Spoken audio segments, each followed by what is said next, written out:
नमस्ते सबैजनालाई। यो चाहिँ हाम्रो फर्स्ट फ्लोरको चाहिँ हाम्रो वालहरू सकियो।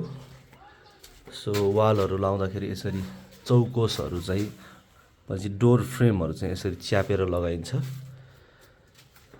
अनि यसलाई चाहिँ होल फास्ट भनिन्छ है। होल फास्ट जसले चाहिँ चौकोसलाई चाहिँ आफ्नो ठाउँमा राख्छ। बलियो गर्नलाई चाहिँ यसरी इट्टामा कङ्क्रिट मिसाएर चाहिँ यो होल फास्टलाई च्याप्यो भने यो चौकोस एकदम बलियो हुन्छ। अब सँगसँगै हाम्रो यसरी चाहिँ प्लास्टर गर्नु अगाडि चाहिँ यसरी इलेक्ट्रिकल वायरिङको भन्नाले इलेक्ट्रिकल वायरिङको लागि चाहिँ फ्युचरमा इलेक्ट्रिकल वायरिङको लागि यसरी पहिला इलेक्ट्रिकल पाइपिङ चाहिँ गर्नुपर्ने हुन्छ। वालमा सिलिङहरूमा चाहिँ हामीले ढलान गर्ने बेला चाहिँ गरेको हुन्छ यसरी है। सो प्लास्टर गर्नु अगाडि पनि यसरी गर्नुपर्ने हुन्छ। यसरी यो वाल लाइटको लागि हो। अनि यहाँ तपाईँको ट्युब लाइटको लागि पनि छ, अलि अँध्यारो छ यता। ट्युब लाइटको लागि यो चाहिँ तपाईँको माथि सर्कुलर लाइट्सको लागि भनेको मतलब माथि सर्फेस लाइटको लागि यसलाई सर्कुलर्स भनिन्छ। अब यो हामीले यसरी ढोकाबाट भित्र कोठामा छिर्दाखेरि यहाँ माथि चाहिँ स्विच ग्याङ हुन्छ। जस्तै यो ग्याङले चाहिँ माथिको बत्तीहरू बल्छ अनि तल चाहिँ यसरी पावर सकेट राखेको हुन्छ, पावर सकेट। अनि हामीले चाहिँ प्लास्टर गर्दाखेरि यो ठाउँ मिस नहोस् भने यसरी एउटा एउटा किला ठोकेको हुन्छ है। नेल 4 इन्ची 3 इन्चीको नेल ठोकेको हुन्छ।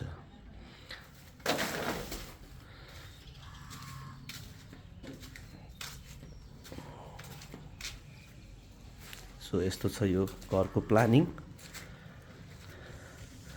आउने बित्तिकै तपाईँको एउटा चाहिँ ओपन स्पेस अनि यो इन फ्युचर लिफ्ट हाल्नलाई बनाएको हामीले यो लिफ्ट प्लस तपाईँको चाहिँ नेचुरल सनलाइट चाहिँ हरेक कोठाहरूमा चाहिँ भित्र आउँछ यसबाट।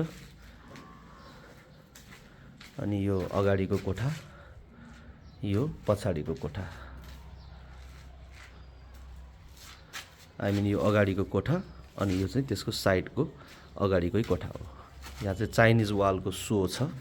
यसरी चाइनिज वाल चाहिँ यसरी फरक तरिकाले चाहिँ लगाइन्छ राम्रोसँग। बिचमा चाहिँ हामीले 7 mm को रड, 8 mm होइन कि 7 mm को रड राखेर मसलालाई बराबर गरेर चाहिँ यसरी काम गरिन्छ। वेयरएज नर्मल ब्रिक चाहिँ ऱ्यान्डमली हातले मिलाएर चाहिँ लगाइन्छ। यसमा चाहिँ एकुरेट मसला हालेर काम गर्नुपर्ने हुन्छ, जोइन ठ्याक्क देख्ने हुनाले। यो चाहिँ हामीले इङ्ग्लिस बन्ड युज गरेको हुन्छ यसमा। यसमा पनि इङ्ग्लिस बन्डै हो। यो चाहिँ ब्याक फेस वाल भयो 9 इन्चीको। सो अलिकति रफ देखिन्छ यसरी ब्याक फेसमा चाहिँ। फ्रन्ट फेस चाहिँ यस्तो हुन्छ है। यो चाहिँ 4 इन्चीको फ्रन्ट फेस, 9 इन्चीको फ्रन्ट फेस यस्तो हुन्छ है।